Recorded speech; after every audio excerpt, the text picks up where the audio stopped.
देश भर से धर्मनगरी के तीर्थ स्थलों और ब्रह्म सरोवर पर आने वाले पर्यटकों व आम लोगों को सस्ता भोजन परोसने के लिए शुरू की गई सत्कार भोजनालय की योजना 2 माह से ठप पड़ी है।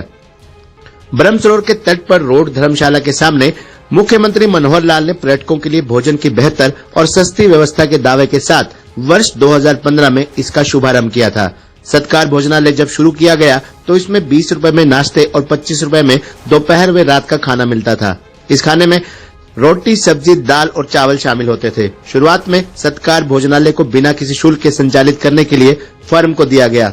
पर्यटन स्थल पर सस्ता भोजन लोगों को आकर्षित भी करता था। इसके चलते दोपहर और रात के समय खास तौर पर सत्कार भोजनालय लोगों और पर्यटकों से भरा रहता था। इसके बाद सरकार और कुरुक्षेत्र विकास बोर्ड प्रशासन की ओर से सत्कार भोजनालय के लिए 20,000 रुपए मासिक किराया लेना शुरू कर दिया। इसका असर सीधे तौर पर लोगों के सस्ते भोजन की थाली पर भी पड़ा और खाना 20 और 25 रुपए से बढ़कर 30 रुपए का हो गया।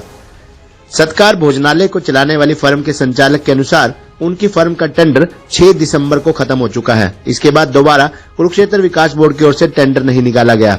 20,000 रुपए मासिक किराया और बिजली का बिल भरने के बाद सस्ती दरों पर खाना खिलाना मुश्किल है। पर्यटकों और लोगों को सस्ती दरों पर खाना खिलाने के लिए सरकार और प्रशासन को शुरुआत की तरह किराया और बिजली फ्री देनी चाहिए। इससे पर्यटकों व लोगों को सस्ती दरों पर बेहतर खाना मिल पाएगा। गौरतलब है कि ब्रह्म सरोवर पर 2015 में सत्कार भोजनालय खोलने के बाद लोगों की बढ़ती डिमांड को देखते हुए ब्रह्म सरोवर के पूर्वी घाट पर एक और सत्कार भोजनालय खोलने की घोषणा थानेसर विधायक और कुरुक्षेत्र विकास बोर्ड ने की थी, लेकिन ये घोषणा भी अब तक सिरे नहीं चढ़ पाई है। दूसरा सत्कार खुलना तो दूर, पहला सत्कार भी बंद हो चुका है।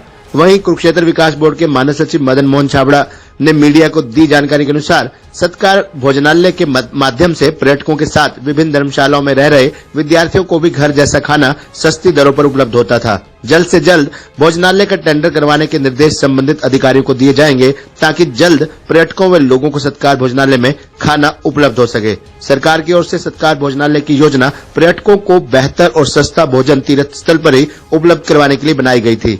दूसरा सत्कार भोजनालय अभी तैयार नहीं हुआ है, इसे भी जल्द तैयार करवाया जाएगा।